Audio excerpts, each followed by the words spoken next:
Keutamaan Bismillahirrahmanirrahim adalah waman aksaro min dzikriha urziqal haibah.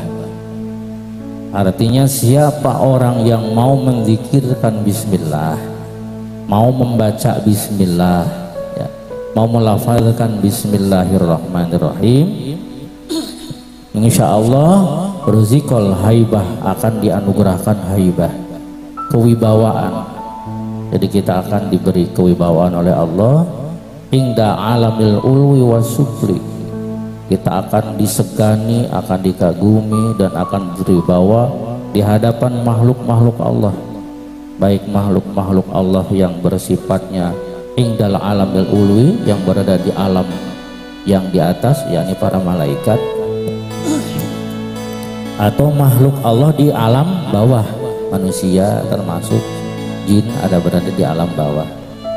Jadi orang yang rajin membaca bismillah insya Allah akan berwibawa, tidak akan terhinakan di masyarakat, akan dicintai bukan saja oleh bangsa manusia, tetapi juga akan dicintai oleh bangsa malaikat. Wahya allati aqamallahu biha mulka Sulaiman. Salah satu kunci keberhasilan, kesuksesan, kehebatan daripada kerajaan Nabi Sulaiman adalah Bismillahirrahmanirrahim. Ini beliau Nabi Sulaiman menundukkan raja, termasuk menunjukkan Ratu Bilqis, tidak dengan kekerasan, cukup dengan beliau tuliskan Bismillah, innahu min Sulaiman wa innahu bismillahirrahmanirrahim alla ta'lu alayya wa'tuni muslimin. Apa artinya? Surat ini dari Sulaiman yang isinya bismillahirrahmanirrahim, alla ta'lu alayya, jangan berani kepadaku, wa'tuni muslimin, datanglah menghadap kepadaku. Ini dengan bahasa bismillah. Padahal yang disuratinya adalah ratu yang sangat hebat, yang terkenal dengan kekuatan pasukannya, dengan kehebatan armadanya. Sampai-sampai pasukannya menyarankan untuk mengadakan perlawanan kepada Nabi Sulaiman, karena memang pasukan Ratu Bilqis terkenal hebat-hebat. Begitu disurati dengan bismillahirrahmanirrahim, lemas hatinya. Kata orang Sunda mah lulus lir kapuka ibunan lir kapas kaunya, tidak punya kekuatan, hilang semua kesaktiannya itu, batal semua kehebatannya, luntur bagaikan kapas terkena air. Begitu bismillahirrahmanirrahim dibaca, maka akhirnya yang terpikir adalah bagaimana saya bisa dekat dengan Nabi Sulaiman. Singkat cerita, Ratu Bilqis datang ke kerajaan Nabi Sulaiman, dan ini kehebatan Nabi Sulaiman pula. Dengan bismillahirrahmanirrahim, pasukan-pasukan dari bangsa gaib, bangsa jin, ifrit dan lain sebagainya semua tunduk kepada Nabi Sulaiman. Ifrit makhluk yang gagah, yang kuat, yang hebat, gak berkutik dengan Nabi Sulaiman, bahkan mereka berbondong-bondong untuk mencari perhatian dari Nabi Sulaiman alaihissalam. Maka dalam sebuah ayat dikatakan ketika Ratu Bilqis akan datang mengunjungi Nabi Sulaiman, Nabi Sulaiman mengadakan perlombangan, ayyukum ya'tuni bi arsyiha qabla ayyatuni muslimin, siapakah di antara kalian yang mampu mendatangkan singgasana Ratu Bilqis qabla ayyatuni, sebelum mereka datang ke kita. Maka iblis dengan kekuatannya, dengan kegagahannya dan dengan kesombongannya dia mengatakan, ana atika qabla an taquma mim maqamik, siap, kata iblis, saya siap mendatangkan singgasana Ratu Bilqis qabla an taquma mim maqamik, sebelum engkau berdiri saya siap mendatangkan singgasana. Itu hebat-hebat pasukannya, kesaktian ifrit, kehebatannya ternyata kalah oleh Nabi Sulaiman. Yang jadi permasalahan dan yang dipertanyakan apa kuncinya, ternyata kuncinya adalah dari kalimat bismillahirrahmanirrahim. Aqamahallahu Allah menegakkan, menjayakan kerajaan Nabi Sulaiman adalah Bismillahirrahmanirrahim. Nah, maka di sini Syekh Ad-Darabi menjelaskan, bila kita ingin mendapatkan khasiat dan kehebatan, asrar-asrar dan manfaat dari Bismillahirrahmanirrahim, banyak cara yang bisa kita tempuh. Di antaranya adalah paman katabaha sita mi'ati marrah. Siapa orang yang mau menuliskan Bismillah, terutama bagi orang-orang yang mungkin sibuk tidak sempat membaca Bismillah, ini khasiat daripada Bismillah bisa kita dapatkan dengan cara ditulis. Jadi bisa dibaca, bisa ditulis. Nah, caranya tulis Bismillahirrahmanirrahim sebanyak 600 kali. Bismillahirrahmanirrahim, Bismillahirrahmanirrahim, Bismillahirrahmanirrahim. Sebanyak berapa? 600 kali. Tapi kaifiah nulisnya nanti ada ilmunya ya. Nah, yang kalau diterangkan terlalu panjang. Yang jelas ditulis sebanyak 600 kali. Setelah ditulis cukup kita bawa, dimasukkan ke dalam dompet, dimasukkan ke dalam tas, dimasukkan ke dalam sabuk misalkan.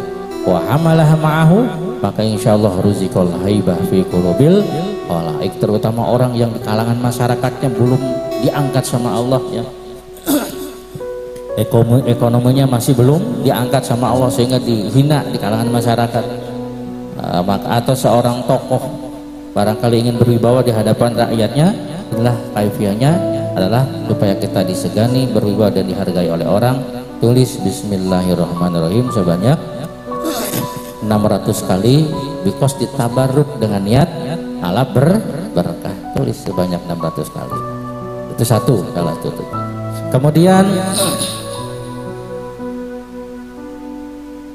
diterangkan lagi ruya an ba'di sholihin, diriwayatkan dari sebagian ulama yang soleh, annahu qal, barang siapa menulis Bismillahirrahmanirrahim sebanyak 625. Kalau tadi berapa kali? 600 pas ya. Kalau sekarang 625 kali. Kemudian dia bawa, maka Allah akan menganugerahkan kepadanya kewibawaan yang agung, dan tidak akan ada seorang pun yang mampu untuk melakukan kejelekan kepada dia. Tidak akan mempan kena sihir insyaallah. Di dalam muqaddimahnya beliau berkata bahwa anna awwala ma unzila ala Adam alaihi salam Bismillahirrahmanirrahim, bahwa sesuatu yang pertama kali Allah turunkan kepada Nabi Adam ini ketika Nabi Adam diturunkan ke bumi ya, setelah beliau makan bakhuli, kemudian beliau diturunkan bersama Siti Hawa, diturunkan ke bumi, maka yang pertama kali Allah berikan kepada Nabi Adam adalah bacaan Bismillahirrahmanirrahim. Jadi Nabi Adam itu dikasih jimat asma keramat bernama Bismillahirrahmanirrahim, dan tidak ada yang tahu bacaan Bismillahirrahmanirrahim itu. Maka kemudian faja'ala yuksiru tilawataha, siang malam Nabi Adam terus membaca Bismillah karena dia punya problem yang begitu besar. Problemnya apa?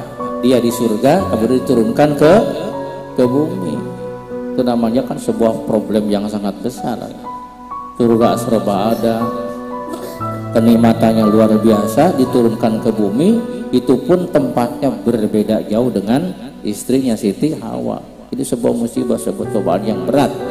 Maka untuk menghadapi masalah yang besar tadi, Nabi Adam diberi asma keramat, bacaan keramat Bismillahirrahmanirrahim.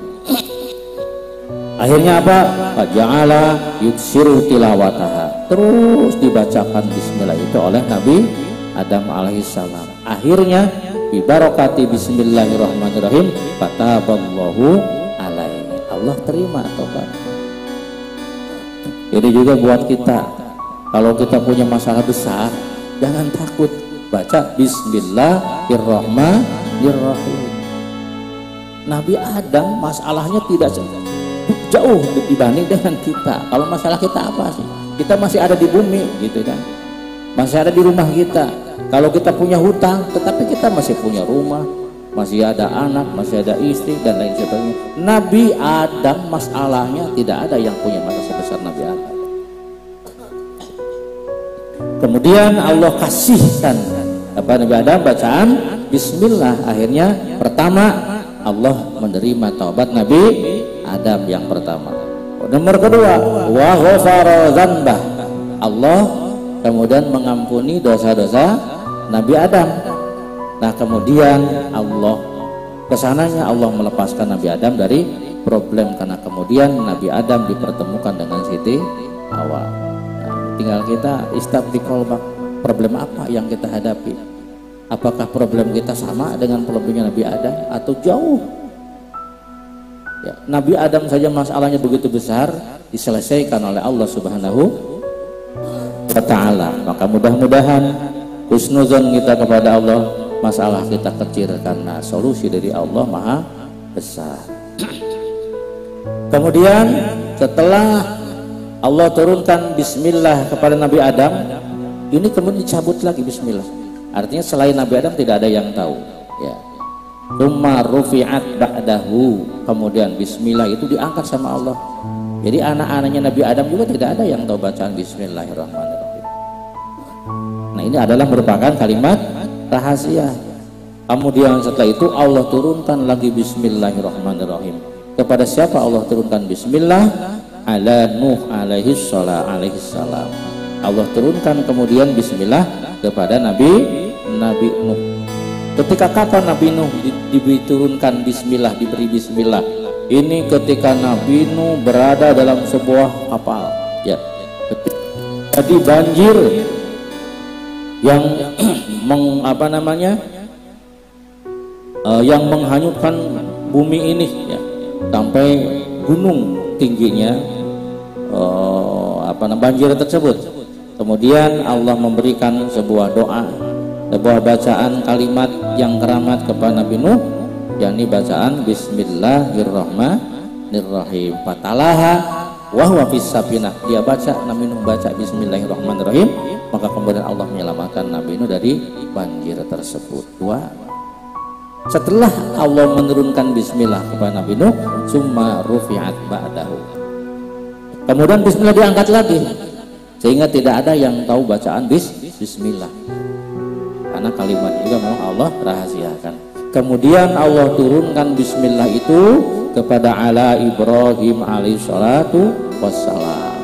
Allah turunkan Bismillah kepada Nabi Ibrahim alaihissalam. Ketika kapan Nabi Ibrahim diberi bacaan Bismillah? Wa huwa fi kafatil manjani, ketika dia berada di itu ketapel, ya, akan dilemparkan ke mana? Ke lautan api, gitu kan. Nah, begitu dia sudah berada di ketapel yang akan dilepaskan, dia diberi Bismillah, bacaan, diilhami bacaan Bismillah oleh Allah Subhanahu wa Ta'ala. Faja'alallahu ta'ala alaihi an-naro bardaw wa salaman. Maka kemudian dengan berkahnya Bismillah, Allah jadikan api itu dingin bagi Ibrahim dan menjadi keselamatan bagi Ibrahim. Diangkat lagi Bismillah, sehingga tidak ada seorang pun yang tahu bacaan Bismillah. Kemudian Allah turunkan kepada Nabi Musa, maka dengan Bismillah faqahara fir'auna wa junudahu. Fir'aun bisa mengalahkan Nabi Musa bisa mengalahkan Fir'aun dan bisa mengalahkan tentara.